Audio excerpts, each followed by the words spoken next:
आंध्र प्रांतीय भारतवीर श्रीराम राजू. दुर्दैवी कालात काही सद्गुण निंदिले जातात. स्वातंत्र्य काळातील गुणांना पारतंत्र्य कालात अपराधाचे स्वरूप येते. तेव्हा परिस्थितीच्या शासनकक्षेत फिरत राहणाऱ्या आम्हा कुपमंडूकांना या स्वातंत्र्यवीरांची कृत्ये विपर्यस्त स्वरूपात दिसावी हे स्वाभाविकच नव्हे तर अपरिहार्य आहे. असे असले तरीही कधी कधी परिस्थितीच्या नैर्बंधिक कायद्याच्या दडपणाखाली चेपले जाणारे मन त्या दाबाखालून निसटले नि निरपेक्ष वस्तुमूल्य दाखवणाऱ्या गुणवत्तेच्या पवित्र वातावरणात काही काळ का होईना संचार करू लागते. मनाला शिक्षा कोण करणार नि कशी करणार? ज्याचे मन असते त्याला सुद्धा ते आवरता येत नाही. त्याला झुकांडी देऊन वा बलात्काराने खाली दडपून टाकून मन स्वतः मोकळे होते आणि त्याला दडपू पाहणाऱ्या दुर्बल प्रयत्नास जणू वाकुल्या दाखवितच उंच उंच पवित्र वातावरणात उडून जाते. आमचेही असेच झाले. श्रीराम राजूचे चरित्र कोठेसे वाचावयास मिळाले आणि मनाने भरारी मारण्याला आपल्या कल्पनेचे पंख विस्फारले. त्याला आम्ही म्हणालो, अरे श्रीराम राजू बंडखोर, सांप्रतच्या राजसत्तेने बनवलेल्या निर्बंधाप्रमाणे तो अपराधी नि या अहिंसा युगाच्या प्रवर्तनकाली त्याला अत्याचारी म्हणतात. अर्वाचीन महात्मे त्याला वीरवृत्त पण दिशाभूल झालेला वेडा पीर समजतात आणि राजसत्तेचे न्यायाधीश कोणी त्याच्यासारख्याला धरून दिले वा धरून आणले तर प्राणदंडनीय ठरवतात. अशा या अपराधी अत्याचारी वेडापीर नि दंडनीय श्रीराम राजूला तू डोक्यावर काय घेऊ पाहतोस? पण क्षणापुरतीच का होईना त्या स्वतंत्र वातावरणातील कसलीशी उडवती नि चढवती झुळूक लागून उंच भराऱ्या मारण्यास उद्युक्त झालेले मन आम्हाला वेडावीत म्हणू लागले, अरे वेड्या, श्रीराम राजू जितका नि जसा बंडखोर तितकाच नि तसाच इंग्लंडच्या हातातून अमेरिका हिसकावून घेणारा जॉर्ज वॉशिंग्टन, अथवा इंग्लिशांच्या हातून आयर्लंड स्वतंत्र करू पाहणारा डी व्हॅलेरा, प्रत्यक्ष इंग्लंडच्या राजाच्या मानगुटीवर बसून त्याला फासावर चढवू पाहू निघालेला क्रॉमवेल हेही बंडखोरच. मग त्यांची स्तुती स्तोत्रे गातोस, त्यांना स्वातंत्र्यवीर म्हणतोस आणि श्रीराम राजूमध्ये तुला बंडखोरी दिसते. पारतंत्र्य सुलभ दासवृत्तीच्या नैर्बंधिक भयासाठी का तू त्याला बंडखोर ठरवणार? तू वाटल्यास त्याच्या श्रेष्ठतेकडे डोळे उघडून पाहू नकोस, असाच भ्याड राहा, पण तुझ्या भ्याडपणाला झाकून त्याला बंडखोर का म्हणतोस? तो बंडखोरही नाही नि जागतिक गुणग्राहकत्वाच्या निकषाने तो अपराधीही ठरू शकत नाही. आता तू त्याला अत्याचारी म्हणतोस, पण यात तू स्वतः अत्याचारी ठरतोस. रावण, कंस, कौरव, मोगल, मुसलमान अधिक दुसऱ्याला लुबाडणारे, लुटणारे हे जेव्हा दुसऱ्याचा जीव घेतात वा जीव द्यावयास उद्युक्त होतात तेव्हा त्यास अत्याचारी म्हणतात. ते अत्याचारी असतात, पण अत्याचाऱ्यांना, त्या हिंसक नि परस्वापहारी अपराध्यांना लोककल्याणासाठी अपरिहार्य नि आवश्यक म्हणून प्राणदंड देणाऱ्या श्रीराम, श्रीकृष्ण, श्री शिवरायादी लोककल्याणेच्छा प्रेरित लहान मोठ्या लोककल्याणकर्त्यांना अत्याचारी ठरवणे म्हणजे शब्दाचा अर्थ न कळणारा मूर्ख मी आहे असे म्हणून घेणे आहे. हे तुझे अहिंसा पुराण नि अत्याचारशास्त्र तुझ्या त्या सडक्या मौर्ख्यातच कोंडून ठेव आणि सत्ताबली न्यायाधीश साधले तर अशांना प्राणदंड देतात म्हणून ते अन्यायी नि अपराधी म्हणावयाचे, तर मग यशस्वी जॉर्ज वॉशिंग्टन वा डी व्हॅलेराही अपयशी झाले असते तर अपराधी ठरवले गेले असते म्हणून त्यांना तू आता मानावयाला नको होते. पण तू त्यांना तसे म्हणू शकत नाहीस. तेव्हा श्रीराम राजूलाही जास्त यश मिळाले नाही वा यश मिळत नाही म्हणूनच केवळ अपराधी ठरवणारा तू न्यायप्रिय सत्यभक्त नव्हेस. केवळ एक नेभळा, भित्रा, पौरुषहीन पण धूर्त नि भोंदू आहेस. असे म्हणत ते माझे मन मला लाथाडीत नि हिणवीत उंच उडून गेले. त्याच्या निरीक्षण कृत्यातील विचार परंपरेने वर्णित श्रीराम राजूचे वर्णनात्मक चरित्र आम्ही वाचकांपुढे मांडित आहोत. अर्थात त्यांनी केलेली कृती इतरांनी करावी की करू नये हा मुद्दा अगदी निराळा आहे. येथे केवळ त्यांचे चरित्रच कथन केले आहे, तेव्हा त्याच्या अनुकरणाचा प्रश्नच उद्भवत नाही. परंपरा तीच. भारत मातेच्या कुसवा धन्य करणारे वीरात्मे या भारतवर्षात सर्व प्रांतांमधून जन्म घेऊन या अनंत संकटमग्न दुर्दैवी हिंदू जातीची सेवा करीत असतात. ही एवढी एकच गोष्ट भावी कल्याणाच्या निश्चित आशेचा स्फूर्तिदायी किरण निराशेने निस्तेज झालेल्या अशा नेत्रात आल्हादाचे तेज चमकवू लागते. आज आम्ही अशाच एका वीर पुरुषाचे, जो अद्याप आपणामधून स्मृतिसृष्टीच्या पडद्याआड मृत्यूच्या द्वाराने निघून जाऊ शकला नाही, अशा धन्य वीराचे चरित्र देणार आहोत. श्रीरामाने जगातील रावणी अत्याचार रक्ताच्या महानदीत बुडवून टाकला. पांडवांनी कौरवी अत्याचाराला मृत्यूच्या जबड्यात भिरकावून दिले. महाराणा प्रतापाने इस्लामी सत्तेला निराशेच्या भयंकर वणव्यात स्वतः होरपळून जात असतानाही एक नाही, दोन नाही, सतत 21 वर्षे सिंहपराक्रमाने धडका दिल्या नि मरणातही नतमस्तक न होता हिंदू जातीच्या गौरवाचा यशोध्वज स्वातंत्र्यकांक्षेच्या उंच आकाशात फडकवत ठेवला. श्री शिवरायाने त्या मोगली रावण सत्तेला धूळ चारीत हिंदू पदपादशाहीचा विजय प्रसाद बांधला. श्री संभाजीरायाने त्या हिंदू वंशाचे स्वातंत्र्य प्रासादाला आपल्या तेजस्वी नि पौरुष संपन्न उष्ण रक्ताने उदित सूर्याचे लाल भडक चमकते तेज चढविले. छत्रपती राजारामाने 21 वर्षांचा प्राण देता घेता युद्धयज्ञ करून तो स्वराज्य प्रासाद अभंग ठरविला. बाजीराव, नानासाहेब, भाऊसाहेब, माधवराव, नाना फडणीस, शिंदे, थोडक्यात अखिल महाराष्ट्र वीरांनी त्या स्वराज्याला साम्राज्यपदाचे वैभव मिळवून दिले. दुर्दैवाचे फेऱ्यात सापडून त्या कोसळल्या मंदिराला पुन्हा उभवू पाहणाऱ्या या भारतभूमीला पुन्हा प्रतापगिरीच्या भाग्यासनावर प्रस्थापित करण्याकरता झगडत लढत मरत राहणाऱ्या नानासाहेब, लक्ष्मीबाई, तात्या टोपे, वासुदेव बळवंत आदिक वीरपुंगवांनी या जळत्या मारत्या कार्यक्षेत्रात आत्माहुती दिल्या. आंध्र प्रांतीय भारतवीर श्रीराम राजू हा पुरुषही त्याच अखंड भारतीय वीर परंपरेतील एक निस्सीम भक्तमणी आहे. या भारतभक्ताचा जन्म आंध्र प्रांतात एका सामान्य क्षत्रिय घराण्यात मगल्लू गावी झाला. हे गाव पश्चिम गोदावरी जिल्ह्यात आहे. ज्या वीर पुरुषांनी जगातील मोठमोठ्या क्रांत्या घडवून आणल्या, मोठमोठाली साम्राज्य स्थापिली, आपापले देशांना पारतंत्र्याच्या घोर नरकातून उद्धरून स्वातंत्र्याच्या स्वर्गाचे धनी बनविले, अशा पुष्कळ महापराक्रमी थोर पुरुषांप्रमाणेच हा आपला श्रीराम आधुनिक दृष्टीच्या विद्येने अलंकृत झालेला नाही. निरनिराळ्या स्थळी शिक्षण घेत घेत हा पुरुष कसा तरी 5वी पर्यंत विद्या शिकला. याला गायनकला चांगलीच अवगत असून तो होतकरू कवीत गणला जात होता. त्या सुमारासच याच्या अंगातील भावी महनीय गुणांचे बीज स्पष्ट दृग्गोचर होऊ लागले. या गुणचिन्हांवरून तो एक वेडाच्या थराला पोचला जाणारा मूर्ख आहे, अशी परीक्षा महात्मा गांधीजींनी केली होती. स्वतः गांधीच म्हणतात, I mistook them the science of greatness for science of stupidity bordering on madness. माझी त्यावेळी केलेली परीक्षा चुकली. थोर नि असामान्य कर्तृत्वशाली पुरुषांच्या लहानपणीच त्यांच्या महत्तेचे प्रतिबिंब त्याच्या प्रत्येक कृतीत नि हालचालीत दृग्गोचर होते. गांधीजींनी त्याला त्याच्या हातून होणाऱ्या शिक्षणाच्या हैगईकरिता पुष्कळ टोमणे मारले, निंदिले.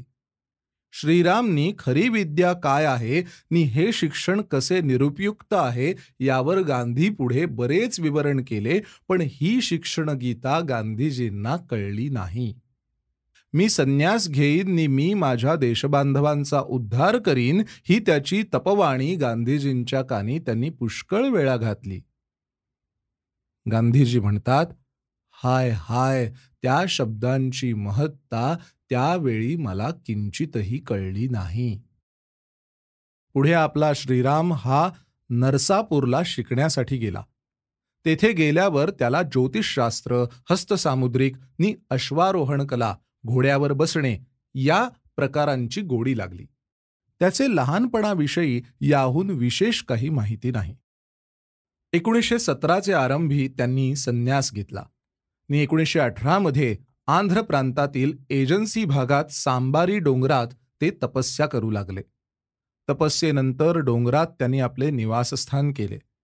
तेथील लोकात त्यांचे विषयी फार पूज्य बुद्धी वाढली आणि स्वाभाविक नि स्वयंस्फूर्तीने ते लोक श्रीरामाच्या भजनी लागले. दूध नि फळे हा आणि इतकाच त्यांचा आहार होता. 1920चे सुमारास ते नाशिकच्या यात्रेला पायी गेले. अनत्याचारी असहयोगाचे चळवळीविषयी त्यांना आदर नव्हता.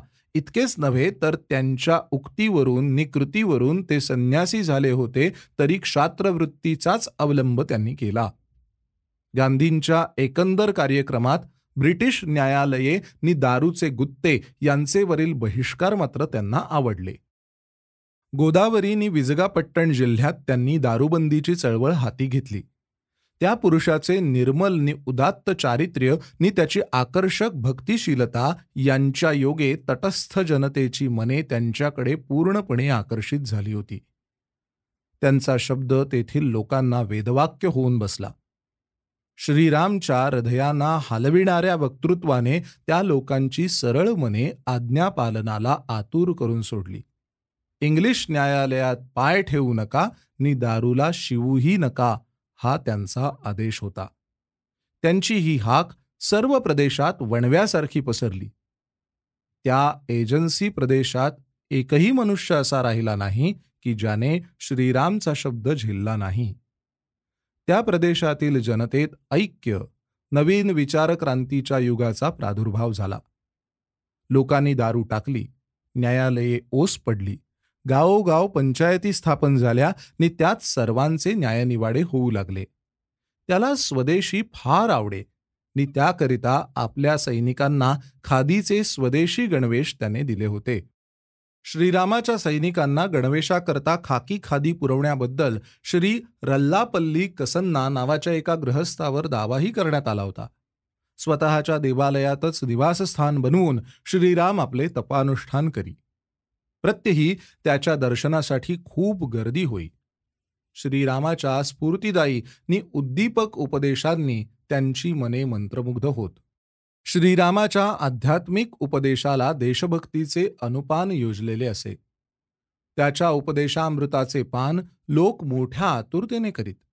25 वर्षे वयाचा हा ज्वलंत देशभक्त संन्यासी आपल्या ओजस्वी वाणीने तेथील अशिक्षित समजल्या जाणाऱ्या कोया जातीच्या लोकांवर काय परिणाम घडवून आणीत असावा बरे. आमचे सुशिक्षितचे सुशिक्षण त्यांना भावनाहीन, निसत्व नि म्हणून कर्मशून्य बनवीत असे. परंतु हे अशिक्षित परंतु पौरुषसंपन्न लोक भावनाबलाने युक्त असतात. केवळ त्यांच्या अंतःकरणाला जागविणाराच पाहिजे. ही मंडळी चेतणे कठीण असते, पण एकदा ते तापले, कर्मशक्तीच्या तेजाने त्यांच्यात एकदा खळबळ उडाली की मग त्यांना हात लावणाराचा हात भाजून निघाल्या वाचून राहणार नाही. हिंदुस्थानवर केवळ पाशवी बलाच्या जोरावर राज्य करू पाहणाऱ्या सत्ताधारी पक्षाला या गोष्टीने अस्वस्थ केले.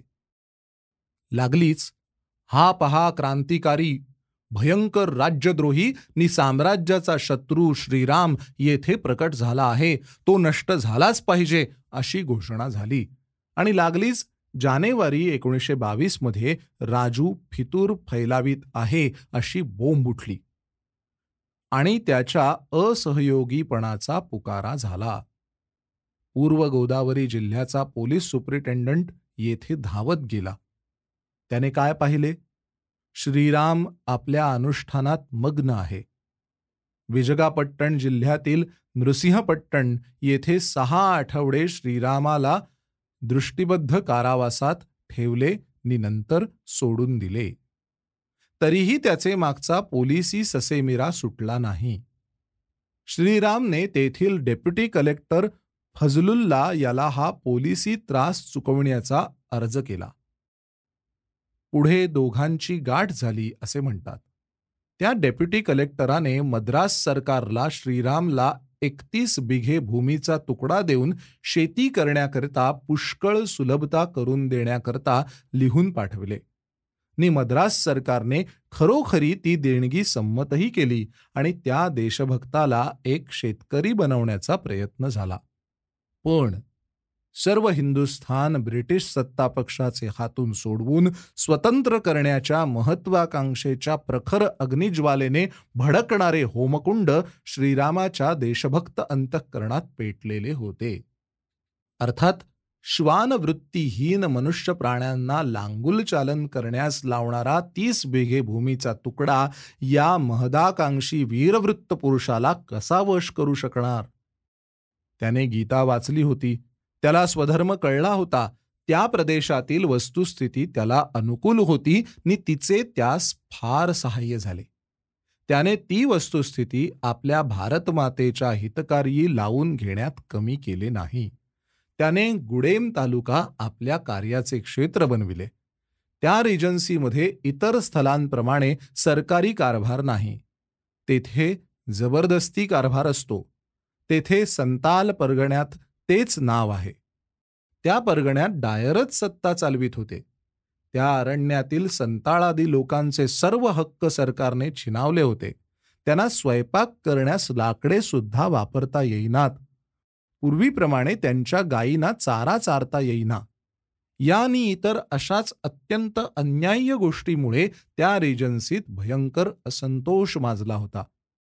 श्रीरामला क्रांतीचे बीज पेरण्याला ही उत्कृष्ट भूमी मिळाली. त्यांनी उत्कृष्ट अनुयायी आणि समर्थ कार्यकर्ते मिळवले. लोकात स्वराज्याची तीव्रतर इच्छेची जळती ज्योत पेटली. श्रीरामराजूंनी त्यांच्या सामान्य आकांक्षांना एकदा महत्वाकांक्षेचे पेटते स्वरूप दिले.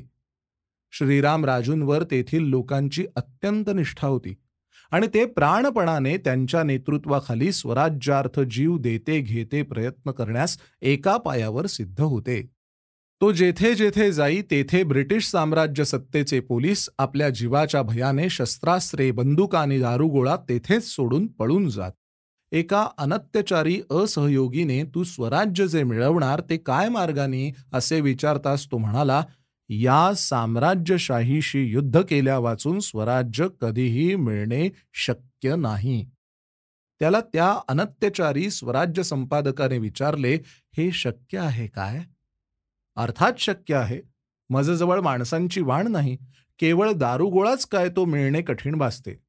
साम्राज्यशाहीने गुडाममधला चिमुकला कैसर अशा नामाभिधानाने त्याचा उल्लेख करण्याचा उपक्रम केला होता. 20 वर्षाचा तरुण अफाट साम्राज्याच्या सत्तापक्षाला आव्हान देतो. त्या तरुणाने अमुक स्थली अमुक वेळी मी घाला घालणार म्हणून प्रसिद्ध करावे नि तो घाला आला असता तेथील ब्रिटिश सिंहाच्या आयाळीचे केस होरपळले जावेत. कोया लोक हे त्याचे सैन्य, धनुष्यबाण ही त्याची शस्त्रे, पर्वताच्या गुहादऱ्या हे त्याचे रणक्षेत्र, खेड्यापाड्यातील एकनिष्ठ स्वदेशप्रेमी नि श्रद्धाळू लोकांची प्रेमाने दिलेली शिदोरी हाच त्याचा धान्य संग्रह. अशा प्रकारच्या सिद्धतेने आधुनिक शस्त्रास्त्रांनी सुसज्ज असलेल्या साम्राज्य सत्तेच्या विपक्षाशी श्रीराम झगडत होता. हा विषम झगडा होता आणि तरीही हा धाडसी वीर आपल्या दैवी साहसाच्या निस्सीम प्रेमनिष्ठ असणाऱ्या अनुयायांच्या बळावर युद्धाचे डाव खेळत होता. अत्यंत कुशल सेनापती शत्रूला हानिकारक नि स्वपक्षाला अनुकूल असे युद्धक्षेत्र निवडील त्याप्रमाणेच या स्वराज्य संपादनोत्सुक श्रीरामने केले. त्याने ब्रिटिश सिंहाला 6 धडका दिल्या आणि प्रत्येक धडकेत ब्रिटिश सेना तुकडीला किंचाळावयास लावले. तिला धूळ चारली. त्या प्रांतातील सेनाबल पुरेसे होईना म्हणून मलबारहून सैनिक तुकड्या आणाव्या लागल्या आणि आसामहूनही निवडक सैन्य आणावे लागले.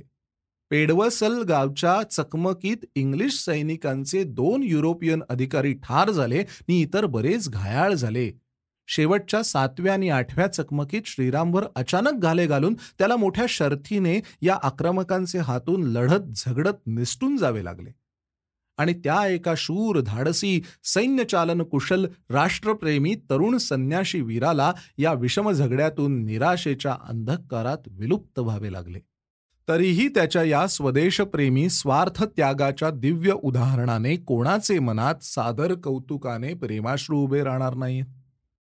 श्रीराम, तुझ्या अंतःकरणाच्या कळकळीने आपल्या मायभूमीच्या उद्धारार्थ तू आपल्या सर्वस्वाची आहुती देत प्रयत्नांची पराकाष्ठा केलीस. तुझी तू शर्थ केलीस. इतकेच नव्हे तर तू आपल्या दिव्य स्वार्थ त्यागाच्या दीप्तिमान उदाहरणाने आम्हा दुबळ्यांना हिणविलेस. श्रीराम, तू देवाच्या मांडीवर कृतज्ञतेच्या कुरवाळण्याने सुखी होण्यापूर्वी आम्हा हिंदू जनांचे हाताने ही मायभूमी स्वतंत्र झालेली पाहण्याचे समाधान तुला लाभो. स्वतंत्र हिंदुस्थानातील भावी इतिहासकारांनी तुला विसरू नये, म्हणून हे देशवीर श्रीराम, तुझ्या पवित्र निस्फूर्तिदायक स्मृतीचा हा धागा या लेखनाने घट्ट वळून ठेवीत आहोत. तुझे नाव चिरस्मरणीय होवो. श्रद्धानंद, 28 मे 1929.